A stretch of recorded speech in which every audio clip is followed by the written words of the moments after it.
graduate din ng Don Bosco Technical Institute, sila na ngayon ng kusa. So, pilang pagtanaw utang na loob, no? Na dito nakikita nila at is yung sakripisyo nila at sakripisyo ng Don Bosco, nagkaroon sila ng power to unite where they can really help each other. So, paano ang formation ng mga, let's say, nag-aaral ngayon sa vocational school? Sa vocational school, ang formation, at least, we have 1,300 students, we have 47 full-time na personnel, we have 2 Salesian, si Father Ed, I have 3 assistants sa technical affairs, technical affairs, student affairs, then si Father Ed Villanueva, yung siyang in charge sa spiritual, tagang yung sinubaybayan yung mga bata sa recollection, may mga rosarylari, ma-organize, spiritual. So, in short, Brother Elmer, kahit na pala sila vocational kinukuha, may values formation din pala. So,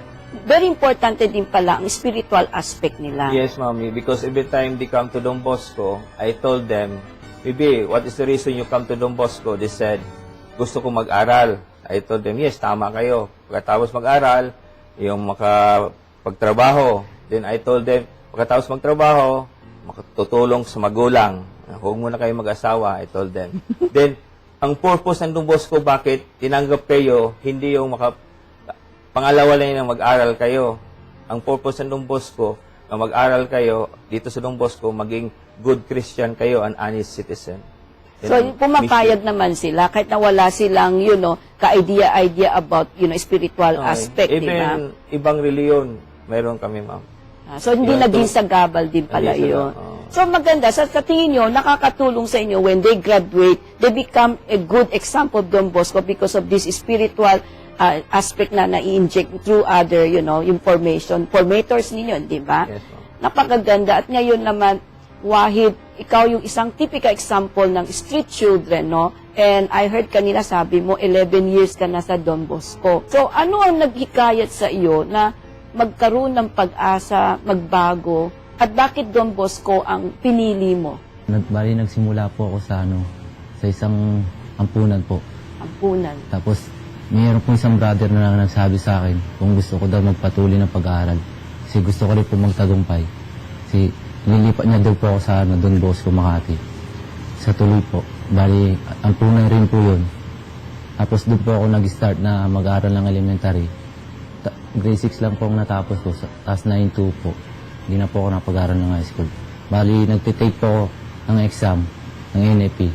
Bali, may study po kami tuwing Sabado. Plus yung study ko po na Monday to Friday vocational. Bakit na-stop ka hanggang grade 6 na lang? Bali, lumabas ulit ako ng Don Bosco. Hinahanap mo yung lansangan. Opo. Wala pa po sa isip ko yung mag-aaral. Parang gusto ko rin po sa magtambay pa lang sa labas. So, pili mo siga-siga ka talaga. Mas gusto mo yata maging siga. Hindi kaya? Hindi po. Ay, so anong nag-produce sa'yo bumalik? Mawawala na rin yung mga kasama ko sa labas. Tapos parang naisip ko ba, hindi naman siguro habang buhay, ganito na lang ako, sabi ko. So, kung di pala nawala ang mga barkada mo, hindi mo maisip magbabalik. Hindi. So, yung barkada plays an important role sa influencing you, di ba? So, dito makikita naman magulang, like in your case, no? So, it's really the peers among you. Kaya kung maganda ang barkada mo, maganda ang patutunguhan mo. Kung ang barkada mo, nasa lansangan, magiging lansangan ka. Pero sana, J-Mart, nakita mo ang sakripisyo ng Don Bosco. Diba? Sana tapusin mo ngayon. Tapos ka na sa automotive o pinagtutuloy mo?